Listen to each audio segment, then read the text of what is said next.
عشقه په لمبو دې اړولی یم، عشقه په لمبو دې اړولی یم، سم په اسوسو دې اړولی یم. ګوره په جرګو هم په خوله کېږي نه، ګوره په جرګو هم په خوله کېږي نه، ښه په پښتنو دې اړولی یم. السلام علیکم ملګرو مینوالو قدرمنو، زه یم پروګرام دی د کلي مازدیګر او زه یم سرتاج افریدی په دې تمه په دې هیله باندې چې ښه به او د صحت په جامو کې به پټي. امید لرم چې ټول به ښه الله وکړي چې ټول مینوال ټول قدرمن ښه چې په هر ځای کې څنګه چې تاسو ته پته ده چې د کلي مازدیګر مطلب هغه لالونه هغه مرغللې چې کم په ایرو کې پټ دي هغه زمونږ کوشش دی چې هغه راوباسو خلکو ته یې وښایو. نو نن موږ سره یو دروند ملګری راغلی دی د تیرا سره تعلق ساتي، د ډېر لرې ځای نه موږ له راغلی دی او حکیم صاحب دی او ډېر ښه شعر لیکي، ډېر ښه فکر یې دی او الله دې وکړي چې د پښتو په ادب کې ډېر غټ کار وکړي او ډېر غټ کار یې روان کړی هم دی. زه د هغه ډېره شکریا ادا کوم چې هغه موږ له د تیرا نه راغو، موږ له یې دومره په لنډ وخت کې او لنډ وخت کې دومره لار ووله او دومره تکلیف یې وکړو. زه د هغه ډېر مشکور یم او ټولو نه اول خو زه دته په خپل کلي مازدیګر پروګرام کې هرکلی وایم، ستړی مه شئ. زه مننه وایم، زه خو بس خبر شوم چې پروګرام دی د کلي مازدیګر، ډېر کوشش هم وکړه او تاسو مو له پروګرام کې ځای راکړی، د هغې هم ډېره مننه او د ټول ټیم مننه، ټول سټاف مننه چې مو له ټیم راکړه. نو بس سلام ښه لره. ډېره مننه ستاسو هم کوم. حکیم صاحب غزلې به هم اورو، تپوسونه به هم کوو. حکیم صاحب ژوند هم څنګه روان دی ستاسو؟ بس شکر الحمدلله ښه روان دی. ډېره ښه ده چې ښه روان دی، الله دې وکړي چې بقایا ژوند هم په خیر په خوشحالو باندې تیر شي. حکیم صاحب دا راته ووایي چې د پښتو په ادب کې د کله نه کار کوئ، د شاعرۍ آغاز مو د کله نه کړی؟ یو 3 کاله مکمل کېږي د اکتوبر 2015 نه. ډېره ښه ده، الله دې وکړي چې بقایا ژوند هم د پښتو په ادب کې جاري وساتئ او پښتو په ادب کې کار وکړئ. حکیم صاحب په څه کې مو ډېر کار کړی؟ په غزل کې مو کار کړی دی، په نظم کې مو کړی دی، په نثر هم کې کړی دی، څه کې مو ډېر کار کړی دی؟ غزل کې مو کار ډېر کړی. صحیح، الله دې وکړي چې نورو کې هم ډېر کار وکړئ. ستاسو حکیم صاحب کوم شاعر مو ډېر خوښېږي ستاسو؟ شاعران خو ټول خوښېږي، د پښتو لیکوال ډېر هم خوښېږي، ټول چې څومره دي واړه ستر، خو زما د خوښې شاعران حمزه بابا دی او خاطر افریدی دی او خیبر افریدی دی. ډېره ښه ده. حکیم صاحب نن سبا سندرغاړي کې چې کوم سندرغاړي دي، کوم ستا داسې خواهش دی چې هغه ستاسو غزل ریکارډ کړي یا ستاسو ټپیزي ریکارډ کړي یا ستاسو رباعي ریکارډ کړي، ستاسو کوم یو سره ډېر خواهش دی چې هغه ستاسو دا کار وکړي؟ کرن خان مې ډېر خوښ دی، قامي نغمې وایي، سندرې وایي، هغه د قوم دپاره پښتو دپاره کار کوي، ډېر مې خوښېږي. او مشرف بنګش مې ډېر خوښېږي. الله دې وکړي موږ به هم کوشش کوو، مینوال به هم کوشش کوي چې ستاسو غزل په ریکارډ کو په دې دوه باندې، کرن خان صاحب باندې او بنګش باندې. او دا راته وایي حکیم صاحب چې د کتاب په هکله به در سره لږ خبر وکړم چې دا به څنګه چل دی، د کتاب چاپ شوی دی یا نه دی، څه صورتحال دی، څه ترتیب ورکوئ، څه اراده مو دا ورته؟ انشاءالله بس اوسه پورې خو لا چاپ شوی نه دی او اراده هم شته دی، د هر شاعر خواهشي چې زه کتاب مې راشي او ښه کتاب مې راشي، نو انشاءالله اراده هم ښه مضبوطه ده او نور کوي الله انشاءالله وبشي. الله دې وکړي چې ستاسو کتاب هم راشي او موږ به هم کوشش کوو، ټول خلک انشاءالله د دې په پښتو په ادب کې به کوشش در سره کوو، پوره مرسته به در سره کوو چې کتاب هم چاپ شي. حکیم صاحب غزلې را سره شریکې کړه، څه ستاسو په خوښه وي د مینوالو په انتظار وي؟ زه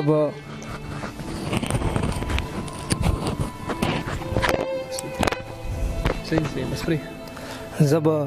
یو غزل ډالۍ کم مینوالو ته، ټولو ملګرو ته چې مو څومره ملګري دي، چې سپوږمۍ بیا د غره په سر ښکاره شوه، چې سپوږمۍ بیا د غره په سر ښکاره شوه، څنګه په چل څه په هنر ښکاره شوه، چې سپوږمۍ بیا د غره په سر ښکاره شوه، څنګه په چل څه په هنر ښکاره شوه،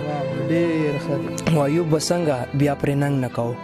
ایوب څنګه په بیا ننګ نه کوو، ایوب څنګه بیا پرې ننګ نه کوو چې ملاله په سنګر ښکاره شو. او شمل اورایا په کاتنه ورته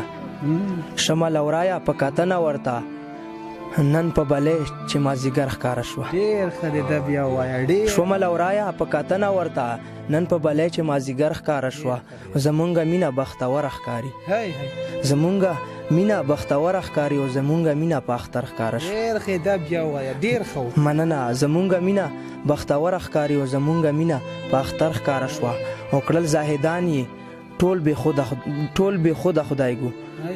کړل زاهدان یې ټول بې خوده خدایګو چې لیونی بیا په ګودر ښکاره شوه مننه او د ملکن نه چې راوالوتله د ملکن نه چې راوالوتله او سپینه کاونتره په خیبر ښکاره شوه دا بیا ووایه مننه د ملکن نه چې راوالوتله او سپینه کاونتره په خیبر ښکاره شوه او چا په کالونو بیا ونه لیدله چا په کالونو بیا ونه لیدله او چا ته د نمر په شان اکثر ښکاره شوه مننه او وړی ګرمي یې په کابل کې تیر کړل وړی ګرمي یې په کابل کې تیر کړل چې شوه یخني په پېښور ښکاره شوه مننه او مقتالو چې دا چې له غمه حکیم د چا له غمه حکیم ړم ژوندی شوم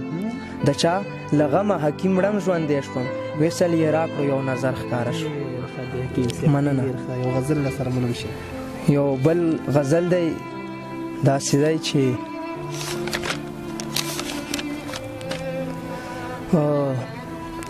چم کې د ګرځېږمه د غلو په شان چم کې ګرځېږمه د غلو په شان او لږه خو راوځه د وړو په شان چم کې د ګرځېږمه د غلو په شان او لږه خو راوځه د وړو په شان ستا د لاسه هېڅوک مې عزت نه کړي ستا د لاسه هېڅوک مې عزت نه کړي او خپل کلي کې سپک شوم د وښو په شان مننه او خلاص به مننه ستا د لاسه هېڅوک مې عزت نه کړي او خپل کلي کې سپک شوم د وښو په شان او خلاص به ترېنه نشم په خپل عمر زه خلاص به ترېنه نشم په خپل عمر زه او زلفو د تړلی یم رسو په شان مننه او وخت کره له ځان راکړه بیا غوره ده وخت کره له ځان راکړه بیا غوره ده او زه به هم کیسه شم د کیسو په شان مننه وخت کره له ځان راکړه بیا غوره ده او زه به هم کیسه شم د کیسو په شان او غوس مې کړي بیا وایي ما څه کړي دي غوس مې کړي بیا وایي ما څه کړي دي او سترګې د سنبال که د چاړو په شان او زه چې د پتنګ په شان ایره نشم زه چې د پتنګ په شان ایره نشم او ځان راته ډیوه کړه د ډیوو په شان مننه او سوال چې ترې نه وپوښتم سوال چې ترې پوښتم زر جواب راکړي سوال چې ترې پوښتم زر جواب راکړي او یار هزار جواب دی د خسرو په شان مننه سوال چې ترې نه پوښتم زر جواب راکړي او یار هزار جواب دی د خسرو په شان او خوب چې دومره نشي چې د وخورمه خوب چې دومره نشي چې د وخورمه او تریخ هم دومره نه چې د ترخو په شان خوب چې دومره نشي چې د وخورمه او تریخ هم دومره نه چې د ترخو په شان خدای زده چې حکیم به تاله بیا راشي خدای زده چې حکیم به تاله بیا راشي او باد یم درنه وړی د ایرو په شان حکیم صاحب زما په خوښه هغه یو غزل راسره شوي ها ستا غوښتنه وه یو غزل داسې دی چې اشنا په جاره به در غاړې وځم اشنا په جاره به در غاړې وځم او په لویه لاره به در غاړې وځم او مینه د نز ده خو بس خیر دی مړه مینه د نز ده خو بس خیر دی مړه او د چا دپاره به در غاړې وځم مننه مینه د نز ده خو بس خیر دی مړه او د چا دپاره به در غاړې وځم مننه او چې رقیبان راته اوبه اوبه شي چې رقیبان راته اوبه اوبه شي او دومره بېسیاره به در غاړې وځم چې رقیبان راته اوبه اوبه شي او دومره بېسیاره به در غاړې وځم بیا به په پسرلی کې چې ګلونه وشي په پسرلی کې چې ګلونه وشي نو بیا خماره به در غاړې وځم مننه په پسرلی کې چې ګلونه وشي نو بیا خماره به در غاړې وځم او چې بیا به په خیال کې دنیاګانې واخلي بیا به په خیال کې دنیاګانې واخلي او داسې مالداره به در غاړې وځم مننه بیا به په خیال کې دنیاګانې واخلي او داسې مالداره به در غاړې وځم او حکیمه تا به سور ګلاب کړم کنه حکیمه تا به سور ګلاب کړم کنه او داسې ګلزاره به در غاړې وځم ډېر ښه ډېر زبردست یو غزل نیم را سره بلم شریکوي یو غزل درې شعرونه راته یادېږي چې ژوندون لکه تیریږي په خزله داسې زه یم ژوندون لکه تیریږي په خزله داسې زه یم او بېګا او نن خو نه دی د ازله داسې زه یم ژوندون لکه تیریږي په خزله داسې زه یم او بېګا او نن خو نه دی د اوله داسې زه یم چې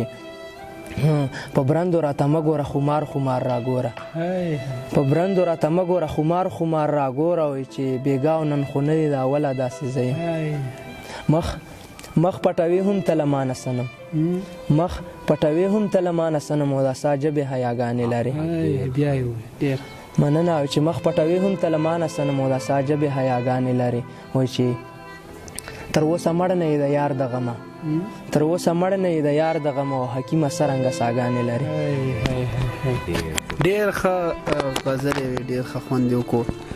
حکیم صاحب یو 2-3 شعر راته اخري کې ووایه او بیا خپلو مینهوالو ته یو پیغام هم ورکړئ. 3 شعرونه به ووایم چې